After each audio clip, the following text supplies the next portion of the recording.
Lauri Markkanen to the Golden State Warriors. I'm just going to put it out there into the universe. The options are dwindling. The Dubs now reportedly going all in on the Utah Jazz big man who can shoot the three ball at just about 40%. I love the move. They got to go all in.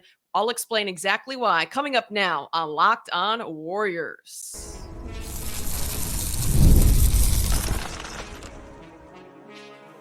You are Locked On Warriors, your daily Golden State Warriors podcast. Part of the Locked On Podcast Network, your team every day.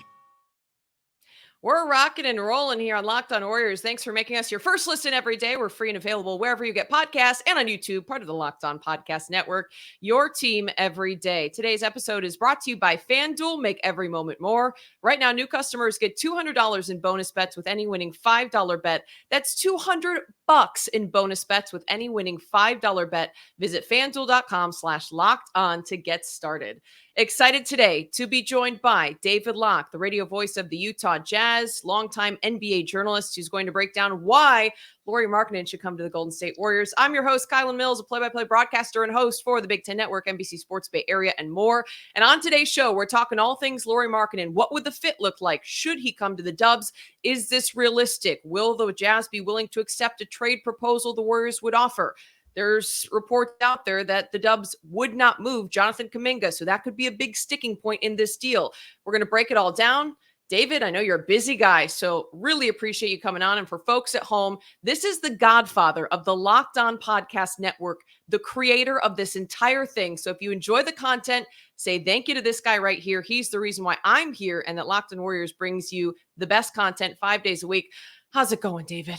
It's good, but I don't want to give you Lauri Markkanen. Let's make that perfectly clear. Or Ivan Drago from Rocky, whichever you think he is. Similarities. No, but it's fun to be on my hometown since I grew up in the Bay Area, was a Menlo Park kid growing up, and it's always fun to be on a Warrior show. Always fun to go back and call games there with the great Tim Roy by my side. And Tim Roy. Actually was talking to Tim for a long time last night. So it's always great to be in the Bay Area in some capacity. All right, good. So hopefully you and Tim were just working out exactly how this deal is going to go down. You can just pass the message along to the higher ups because at this point, the Warriors options are getting more limited by the day. And I love the fit of Lauri Markkanen to the Golden State Warriors.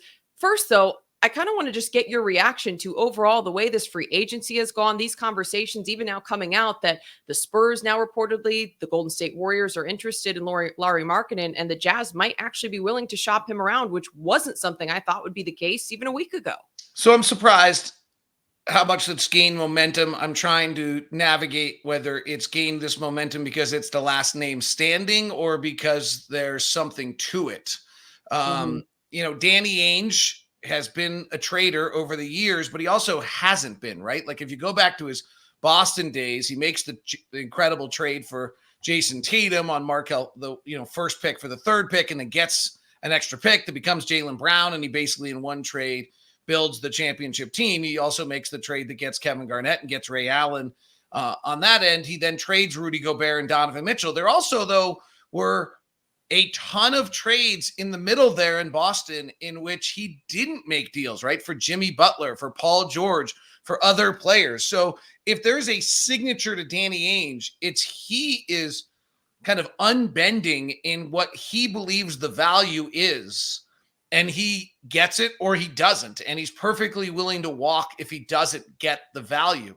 So this feels like it's gaining momentum, but I can't tell whether it's gaining momentum because there's nobody else left to talk about for all of the talking heads that are out there. And we have 24/7 news cycles, so people have to talk about it, or whether there's something there. It really probably just dictates, like, is someone willing to dump a Brinks truck in Salt Lake City to the point where for the Utah Jazz, it means they make a slight pivot. Now, there is an interesting quote from Danny Ainge that he made last year at the beginning of the offseason.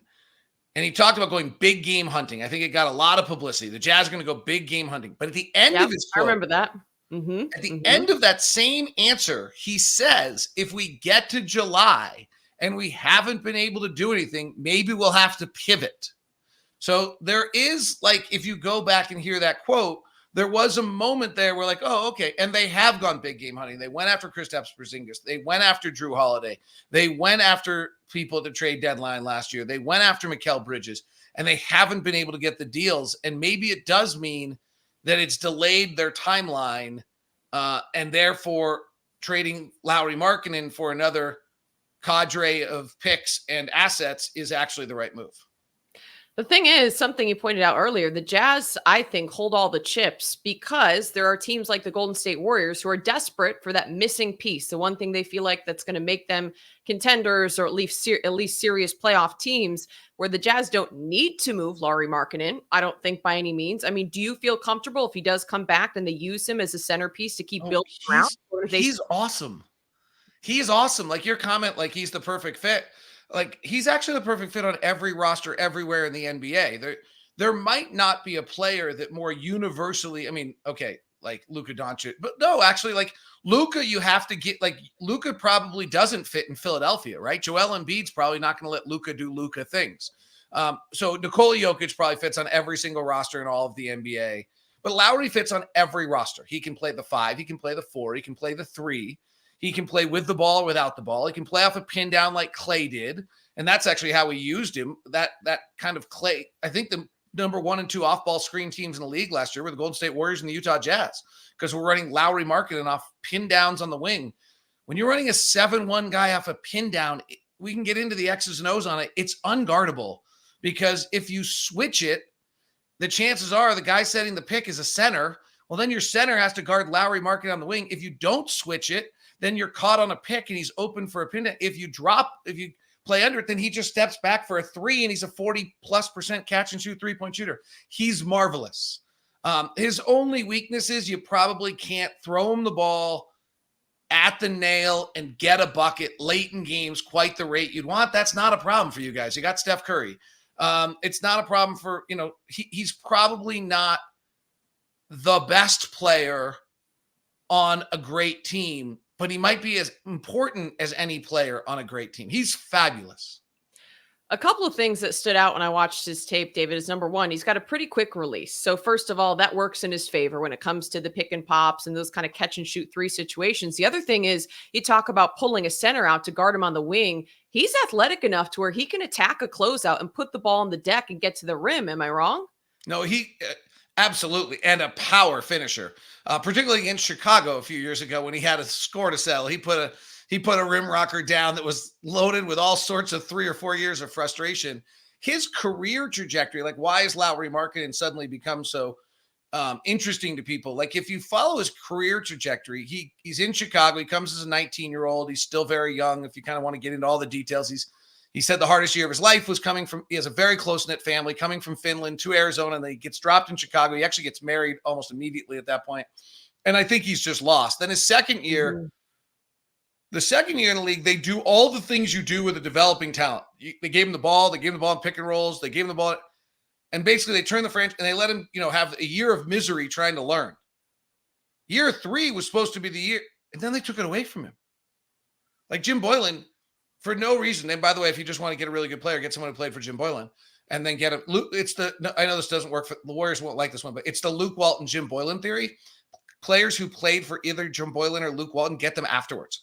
Go look at the numbers on all of them. It's quite something. And Jim Boylan, he changes gears and now Lauri's pissed and he's unhappy and grumpy and then the relationship dissolves in Chicago and then he goes to Cleveland and he kind of plays the 3 and he comes back to Utah and they finally give him all the things he was supposed to do in year 3 of his career. He's just a little more mature in a better place, has 2 kids, more mature, and he just tears it up. And he's just been absolutely fabulous and wins games. And really, Warrior fans will cringe when I say this because you had the pleasure of watching him in person. The only player in the NBA that has his same skill set is Kevin Durant at his size. Kevin's better at all of it, but Lauri because you can give Kevin Durant the ball on the elbow and get that bucket late in the game. Yep. But that's frankly, other than that, like Lauri's a 40% 3-point shooter. He's a great 2-point shooter. He's a better rim finisher probably than Durant is because he's more powerful. And he's 7 feet, 240 pounds, and just sculpted. It's crazy. It's crazy, and I want to get more into the skill set, specifically how that might look with the Golden State Warriors. I know that you said you feel like he could fit in with any team, but a 7-foot floor spacer specifically, I love. But the Warriors also do need to improve defensively. So I want to get your takes on exactly what Lauri Markkanen brings on the defensive side of the ball. Not a great shot blocker, but can he do enough to help this Dubs team? But we're going to get into all of that here coming up. Tell you what, though, it is that time of year where NBA season is over. You're just waiting for it to come back. But in the meantime, folks, I want to advocate, turn on the WNBA. It is just as entertaining. You can see some elite level athletes. Also, you've got baseball season in full swing. Oracle Park is beautiful. You can maybe get tuned into the San Francisco Giants. And one thing that makes watching all of those sports more fun is betting on them through FanDuel. Right now, new customers get $200 in bonus bets with any winning $5 bet. That's $200 you can use to bet on everything from who's going to hit one out of the park, or maybe you're looking at who's going to win the Cy Young Award, which is a play I've got for you folks today. Corbin Burns of the Orioles. Now, for folks who don't know, I work on A's broadcast on NBC Sports Bay Area, so that's why I'm tuned into all things AL right now. Corbin Burns to the Orioles to win the AL Cy Young plus 210. He's been stellar all season long, very consistent, 9-3 with a 2.2 ERA. In his first year with the O's, just a quality start machine, has gone 6 innings in every start since April, consistently striking out 5+ batters. I expect him to continue that much farther than the All-Star break. That's maybe a long-term play that you could look at making a bet on FanDuel Sports. $200 you can use, again, to bet on everything. It's the way to go to make some of these summer sports a little bit more interesting until NBA season comes right back around. Visit FanDuel.com/lockedon and add a big win to your summer bucket list. FanDuel, America's #1 sportsbook. Diving more into Lauri Markkanen's skill set, because we love to keep things positive here, and he is a player I'm excited about for once. First of all, David, I've had an issue with a lot of the players who are available in free agency being 34+. There are rumors about Jimmy Butler to the Golden State Warriors with his injury history. I'm like, not great. Paul George, I do think, would have been a bona fide secondary scorer, which is what the Warriors need. Should have they given up Kuminga? So that's where there's a big divide in the Warriors fan base. Should they have given up Kuminga? And the same question is going to be asked with Lauri Markkanen. Should they give up a Jonathan Kuminga? I'm starting to teetering to the side of yes. I'm teetering to that side because, listen, Steph Curry needs help. I still believe that you can get the most out of what's left of his prime. I'm of the believance that Steph Curry's still in his prime. Some people are back and forth and saying just throw in the towel. This is it. I'm not of that belief. And I think you do give away Jonathan Kuminga. I think he's being a little bit overvalued, to be honest. But I do want to get into first Markkanen's skill set before we get into more of what the trade would realistically look like if the Warriors could pull something off with the Jazz. I'll just go on record that I agree with you. You were given a gift from the basketball gods in 2009. And you need to cherish every second of the gift that the basketball gods gave you in 2009 for every last ounce of it, and pay the penalty on the backside. The trying not to pay the penalty on the backside of one of the 10 greatest players in the history of the NBA is problematic to me. Trust me, if you are listening and not watching, I am making all sorts of hand gestures, just completely agreeing with you, David, 100%. You know what? Pay the tax, pay whatever it is. Steph Curry's only going to be around this game so much longer. You're watching greatness.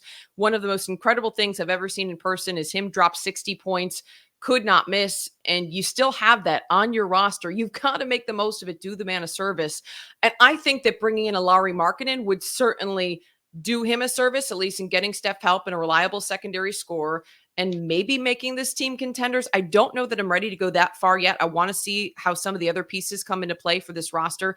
Markkanen's numbers coming off his first NBA All-Star season, averaging more than 23 points per game, 8+ rebounds per game, 2 assists, nearly 50-40-90 shooting splits, if I'm not mistaken, just under a 40% three-point shooter. And once again, he's over 7 feet tall. I don't know what's not to love, but I guess from watching him up close, what's he like as a person, David? What's he like to cover? What are some of the intangibles that you've seen? He's great. There's really nothing. You're not going to get me like I'm all in. Waiting for the gotcha. I'm waiting for the gotcha. Like I'm all in on Lauri. Like he's funny. He's trying to learn how to be a leader. He's not a natural leader. He's our best player. He's been thrust into that position. I've watched him try to learn it. I think he's done a nice job trying to figure it out. He's witty with his teammates. He's nice to interact with. He's thoughtful. He's comes to practice every day. Like the guy's, I mean, he's kind of like his. I mean, I just still love to sit courtside. Like, it's funny you say Steph Curry watching drop 60. Like, I still, like, if someone asked me about Steph Curry, like, I would talk about, I go to, every time we play him, I sit on the court front row and watch his warm-ups. Because I just think it's amazing to watch the greatest in the world warm up. Like, I'm a little bit of that way with Lauri, too. Like, he's not on that level. Don't misunderstand. But when you start talking 50, 40, 90 at 7 feet and 240 pounds, and that sculpted kind of unbelievable ability to have that size and move like a ballet dancer, like, there's something pretty incredible about it. So, to me, I do see Lauri kind of in this unique group of players. And when you start, like, talking about, you talked about his quick release. Like, if we start getting into like the best catch and shoot guys in the NBA, he's often there, right? Like, it's kind of like, that's an incredible thing. There's no time his shooting window ever disappears. No, if you add Lauri Markkanen to the Warriors and Draymond's right, okay, that's the key, right? Draymond's got to be right. Big key. I mean, I think you got a chance. I think you got a chance. Like, you need to figure out some things. And, you know, I'm not sure Kyle Anderson's totally that answer, but, you know, or, you know, there's probably some piece. And then how much you're giving up? Because frankly, you know, you want to go to ESPN trade machine, click it all. You only got 3 first-round picks or 2 or 3 first-round picks. So I want them all. I want Podziemski. I want Kuminga. I want Moody. I want them all. Well, that's the thing. What's the rest of the lineup look like if you're sending away those 3? Because as of right now, those are 3 who are expected to have key roles, if not be starters at the moment. So it's like, what does the lineup look like? So I think, like you said, there's still some questions to be answered. Now, Can I give you an amazing note on Lauri Markkanen? Yes, please. By all means. We love amazing notes. He took more catch and shoot threes than Klay Thompson per game last year. No, he didn't. Well, actually, I believe that, sadly. He took them. Well, Klay took the 3rd most of anyone in the NBA at 7 a game. Mm-hmm. Lauri took the most. Lauri took 7 catch and shoot threes a game. He made 41%. Okay.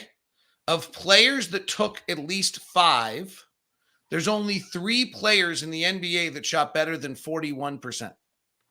Steph Curry, Malik Beasley, Sam Hauser, Lauri Markkanen. That's so he's insane. As good as Elite any catch company. and shoot guy in the NBA, and he's 7 feet tall. For an organization that just offloaded Klay Thompson and needs more floor spacers, because honestly, they don't have, well, now with some of the changes they just made, but they haven't had really any good 3-point shooters coming in off the bench the last 2 seasons either. Like, desperately need that extra ability to space the floor. Right now in the front court, you've got Draymond Green and Kevon Looney, who you don't have to guard if you're a defender. Like, those two, well, actually, Draymond this past year shot the best 3-point percentage of his career, so I shouldn't knock him too much. But typically, those two you can sag off. It gives more opportunities to double team other guys. Like, it's just kind of a mess. And with the Warriors having a smaller margin for error, it's been tough to get Steph open and to create space on the floor because you've got 2 guys you don't have to guard. And then Klay Thompson's inconsistent. That's been the big issue. I actually love Klay Thompson of the Dallas Mavericks for them because I think it makes a lot of sense where he doesn't have to be the reliable secondary scorer. He can simplify his role to catch and shoot because the Warriors were struggling some with floor spacing, creation. He was doing too much the last couple of years. Too much hero ball, too much off the dribble. But Lauri Markkanen coming in, being able to catch and shoot, amazing. But I've been trying to find some holes in his game, and I've got a couple questions. And you're smirking a little bit. But first one is just going to be something I saw a couple fans commenting on in some of the chats, but just durability. Hasn't reached the 70-game threshold in any of his seasons in the NBA. He looks to me when I watch him like a really tough dude down there. But just kind of curious, where would you rate him in terms of durability? The Warriors really can't afford another guy. They're already trying to give Steph Curry some of those nights off, Draymond Green some of those nights off. I like that he's 27, but what would you say is the durability of Lauri Markkanen? So you have to look a little deeper on the last 2 seasons. Mm-hmm. So great question. But if you really go to it, he plays 63 of 70 games in the 22-23 season. And then just leave it at that. Like, go look at what we were doing. To some extent, he plays 51 of 61 games this last year. And then we proceed to win 3-4 games in the final 20, and Lauri helps us win games. So yeah, there has been an injury in each season. Like, I think he missed about 8 games in the middle this year. And I think he missed about 8 the other. I'd have to go back. There is not actually a great track record, by the way, on players. Like, injury prone is actually kind of a myth. Yeah. So, I mean, if you get to the age of Clay or something like that, you're going to just start to miss games. But injury proneness is actually statistically doesn't totally hold up. I don't know exactly why he only played 52 and 50 in Chicago in those 2 years. So I don't have the exact answer to that. One of those might have been a shortened year, but in the last 2 years in Utah, he's been relatively healthy with a gap of 7 or 8 games, but the 66 and 55 are a little misleading. 100%. Given the situation the Jazz were in, I do get that. I do want to follow up about defensive fit, though, here coming up. My follow-up to that is just general defense from Lauri Markkanen. It's a little bit of a unique situation where you've got a 7-footer who isn't a true center. The Warriors would have a 6'6" Draymond Green possibly playing the small ball center. I mean, finding a true center is something a lot of fans have been calling for in the offseason. They did just draft a guy, now another 7-footer. So you've got 2 on the floor, or at least on the roster to this point. But in terms of defending on the block, he's not a great shot blocker. That's something that I think's been documented. But like I said, from what I've watched, he seems pretty tough. But just what are your takeaways on Markkanen's defensive abilities realistically? Like, who's he guarding? What's he been able to do? 2 years ago, he was actually one of the better rim defenders in the NBA. It's a little bit of a funky number in the NBA because you're never sure who the next guy next to him is, right? But when he was the primary defender within 6 feet, or when he was a defender within 6 feet, he was actually one of the top 5 or 6. I've actually always thought, had the Jazz progressed as I thought they were going to, that he would play probably 18 minutes to 16 minutes a night as a 5. Okay. I've always liked those 5 out lineups with him as your 5, and I thought he defended it fine. Yeah. He's not a great rebounder, that's certain. But I have not found myself thinking his defense is lacking. I mean, if you want me to poke a hole in his game, I think he's fabulous. The hole to poke in his game is he's learning to be a passer. He doesn't do a lot to create for his teammates. So when he gets the ball and he's making a play, he's up a good deal. He's from 1 assist a game to 2, basically in Utah, but he is not one who is at the stage yet where, again, give him the ball on the elbow, make him collapse the defense and get it to somebody else. That's not quite who he is yet, or really has been yet. So that, if I had to give you a area of his game where he still needed improvement, it would be, you can't throw him the ball with 30 seconds left and 7 feet tall as much as you'd like to be able to and have him get a shot off to win a ball game. And then his passing has not been particularly on display. Defensively, I think he's fine. He's not going to win a Defensive Player of the Year award, but I don't think you're going to be walking around thinking that like he's hurting you. Right. I mean, that's the bottom line. Actually, the Warriors were weaker at their perimeter defending than their interior defending, actually. So maybe not the biggest concern. But again, if we're trying to find something to look at. Yeah. I mean, I asked Steve Kerr about this during the season last year, and he gives all the credit to Draymond. But you guys the Warriors have some incredible statistical numbers where they do not allow shots at the rim. It's at a rate that's much better than any other team in the NBA. They're doing something differently. Steve really gave that credit to Draymond, but Draymond didn't play that, like he didn't play every game last year. So there's something else. He missed almost 30 games to be. Yes, so there's something else to what's going on with their system. And I think the way the Warriors deny shots at the rim, I think that there's a real chance that Lauri would fall into that and be very, very good at it. Well, that's all music to the ears of Warriors fans. My final thing that I want to pose to you is realistically, like, what would the Warriors have to throw at the Utah Jazz? I know we've touched on draft picks, maybe all 3 of the young guys. What do you think this front office is set on? Are you looking at, hey, we really want first round picks? Hey, we care more about getting all three of these young pieces. Do you think it has to be all three of those and all the picks you got to bring a market into the Golden State Warriors? Yeah, I mean, I don't know. Let's just be really clear, even though I've got this mountain on my chest. I really have no idea. Fair. I can't, I could turn out to be totally wrong, but I've done the same thing. Like, we've all done the same thing, right? I've put Golden State in. I did it just, to go check and see what the draft capital was. And and you look at the draft capital and then you start I don't remember what trade it was, but the fact that you don't have enough picks, right? Yeah. So, the Warriors are lacking picks compared to some of the other teams. Okay. So like the 2025 first round pick. Yeah. Kinda want it, but don't really. You're probably going to be okay. So maybe we want 2026 and 2029's now available. So you probably want 2025, 2027, and 2029 for 3 first round picks. Mm-hmm. You can't take if people don't know the rule, the Stepien rule means you can't take back-to-back years. So you've got to take 05, 07, 09. And the ones you really want is 09, right? Like, yep. The Warriors going to want to protect 09 in some capacity because Steph's going to retire. And we're going to say, no, we don't want to. There's going to be the first sticking point of the negotiation is what protections exist on 2029. And I think the Jazz are going to say no protections. This is the whole reason we would make the trade is to get 2029 and probably get 2027 and hope that that something happens, or a pick swap in 2028 in case something happens. You start playing and using Donovan Mitchell and Rudy Gobert as trades, and then so I mean, I don't know. We could make something up. We can go to trade. So I want 2025. I want 2027. I want 2029. I want a pick swap in 2028. And then if you're going to give me the pick swap in 2028, then I probably want 2 of the 3.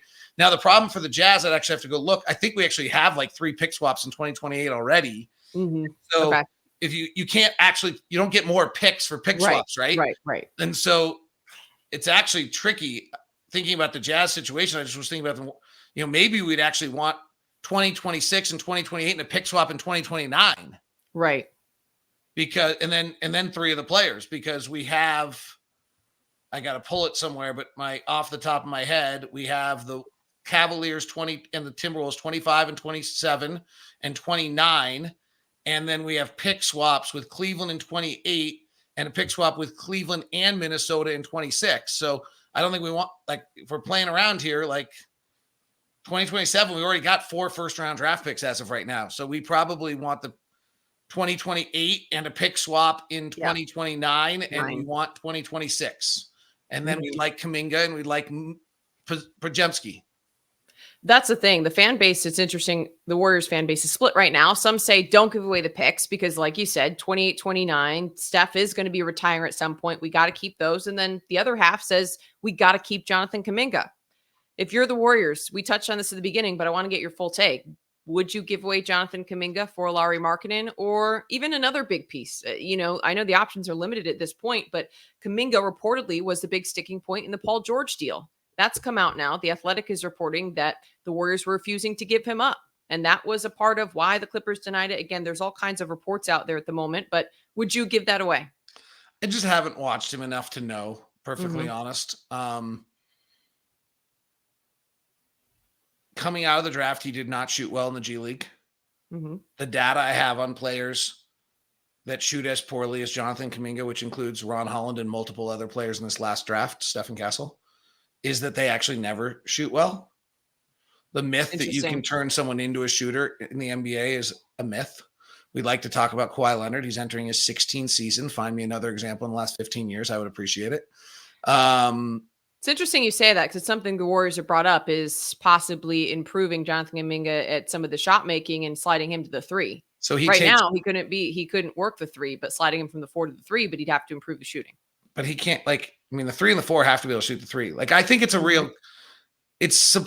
I guess I'll just say this with not watching him every day, not knowing enough to comment definitively. Yeah. Okay. Fair. Surprising to me that a wing player who takes 2 threes a game makes 32% in a league in where the champions just had, I think, 7 players that shoot more than 5 a game and all make over 36%. would be so valued that you wouldn't go get a 6'9", multiple time two-way playing all-star is super surprising to me. I'm with you, dude. I'm with you. And people love him. They say the generational athleticism, but at the end of the day, you got to shoot the rock if you're going to play the 3 or the 4. I'm 100% with you. Want to switch gears really quick before I let you go, David, because I want to get your take as someone who's long covered the NBA on what's transpired in the last 24, 48 hours with the whole Klay Thompson deal, departing the Golden State Warriors. It's continued to dominate the social media feeds today. So many folks around Dub Nation still just in shock that the Splash Brothers are officially broken up. They're officially moved on. And today there's been a lot of finger pointing at the organization. There have been reports coming out that it was Joe Lacob, the team's owner, who is leading trade talks in a little bit of a cold manner. There wasn't a ton of communication. That's how he likes to do his dealings. Again, this is all according to reports that have come out today from The Athletic and other organizations. And that's the way that things went with Draymond Green a year ago. So, they were playing maybe a little bit of hardball. And then Klay Thompson said, yeah, all right, I'll walk. And a year ago, Klay Thompson bet on himself with that 2-year, $48 million offer the Warriors had. So, there's a little cat and mouse game going on. And at the end of the day, he walks, he goes to the Dallas Mavericks. I guess just what was your big picture reaction, thoughts on seeing the Splash Brothers broken up, just the way that free agency has played out, and see something like that happen, where I do think there were hurt feelings. I will say I've got sources inside the organization that say, there was some of that played a factor, no doubt. Well, I think we had one of the games this year where Steve benched Klay, or the day after. Yep. I think it was actually in Salt Lake that Klay didn't start unexpectedly, and Podziemski started. And it was clear that he was not happy. All right, here's the first thing I would say. I'm old. When they did Last Dance during COVID and everyone got to sit around and watch it, I was able to freeze frame it at one point and say, "Hey kids, there's Dad," because I covered the Jazz when the Bulls were playing. That's how old I am. The Bulls were the ultimate rock show. They were the Rolling Stones. They came to town. There were thousands of people outside hotels. It was crazy. It was insane. The only other thing that's ever been like it in my 30 years now in the NBA was the Golden State Warriors with Steph Curry and Klay Thompson. There were lines outside the hotel. It was a madhouse everywhere they went. Thousands of people in the arena. The minute the doors opened, flooding to get down to the floor. And as an announcer in the league, you knew you had to be great. You had to be, and I still am, like the greatest thrill in my life. I always joke, I've never done cocaine. I have no idea what it is, but it's got to be pretty darn close to trying to explain what Steph Curry's doing on the floor and nailing it. Like if you get it. Watching it up close, like I said to you, like unbelievable. And Klay went off against us this year, if I remember correctly. He went back in time against us and it was awesome. And just as an announcer and who's on the other side, like I'm not one of these guys who just only roots for my team. I love the greatness and watch it. And so, like that game in Sacramento, I'll never forget watching it. I kind of am obsessed with the league. People always ask me, have you seen Breaking Bad? No. Did you see The Wire? No. I watch Klay Thompson and Steph Curry every time I could. Like I just watch the league. That's what I do. And so it was a rock show that was unequaled in the league and hasn't been equaled since the Bulls. And I don't know when we will see, I kind of don't think we will see another one for some time here. I don't think the Celtics there's a chance the Celtics actually are dominant here. There's a minor chance that the Celtics in a parity-driven league are the one team that's not parity. The greatest team I've ever seen in my life was the Durant team, and I watched the great Bulls teams up close and personal, but that Durant team is the best team I've ever seen in my life. I saw the Heatles up close and personal. That was obviously the other one that would be in this ilk of teams. I think that Durant team was better. But, so I've been covering the league since 1992. It's a long time. In 32 years, there have been 3 versions of this kind of rock show that goes beyond the NBA, and the Warriors are one. And Warrior fans used to fly to Salt Lake City because it was cheaper to fly to Salt Lake, get a hotel, and buy a ticket than it was to see a ticket in Oakland. I mean, like insane. And Chase Center. I mean that. And so the rock stars. The other one I will just say to share with people, and I'm not saying this I actually mean this both. Maybe if I'm the Warriors, I understand what you just did, and if I'm Klay Thompson, I have the most respect for you ever. I talked about it beforehand, but I do enjoy watching the greatest players in the world warm up. I think there's something to it. You get close to Klay, his legs aren't even close. Like his one leg doesn't work. The fact that he's running around out there for 30 minutes a night with the greatest athletes in the world on a leg that doesn't bend correctly anymore, its gait is not right. You can totally tell which Achilles went. Like they're not close to each other and it doesn't look normal. The fact that that dude still is hitting 40% of his threes is absolutely astronomical. But I mean, I literally was sitting there with people and looking at it, thinking to myself, like, how does he play? Like, it's crazy what he's come back from. So on one level, if you're the Warriors and at some point you got to say something's got to give, like that's the one that had to give. Yeah. At some point, something had to. I think it's just, the nostalgia factor. It's sad. You wanted to see him retire a Warrior alongside Steph Curry, alongside Draymond Green, but it's a business. And at the end of the day, decisions had to be made. But what he's accomplished, to your point, incredible coming back from those two types of injuries. To shoot even 38.5% from beyond the arc, which was a down year. Again, we say down, Clay's coming off a down year. I mean, a down year for him is still an incredibly productive shooter dealing with, like you said, a leg that doesn't work. It's insane. But David, thanks so much for coming on. Really appreciate your insight and your time. I know you're a busy guy. And again, this is the founder of the Locked On Podcast Network, folks. Be sure to give him a follow, Locked On Jazz. Twitter, Instagram, you're all over the place, right? Anywhere else folks should go to find your content? Just go listen to Locked On 49ers with Brian and Crocker. Go grab Locked On Sharks with our good man, Mr. Young. So, you got you covered. We do not have a Locked On Cardinal, even though I grew up in my AYSO shirt with my cleats on going to games there my whole life, but sorry. David, we also got to mention Locked On has launched the first ever national sports 24/7 streaming channel on YouTube, also available on Amazon Fire TV and the free Fire TV channels app. And Locked On Sports Today is here for you 24/7, covering the top sports stories of the day with local experts at the Locked On Podcast Network, plus the national shows covering every single league. So Locked On Sports Today, another great outlet to get your news, now available in the free Fire TV channels app, and much better than the screaming you hear all the pundits do and all of the other national TV outlets. Our Locked On folks tell it to you straight, and they bring you the news that you want to hear. David, thanks so much. Appreciate the time. Thanks everyone for listening. Have a great day or night, wherever and whenever you're listening. We'll see you next time. Go Dubs.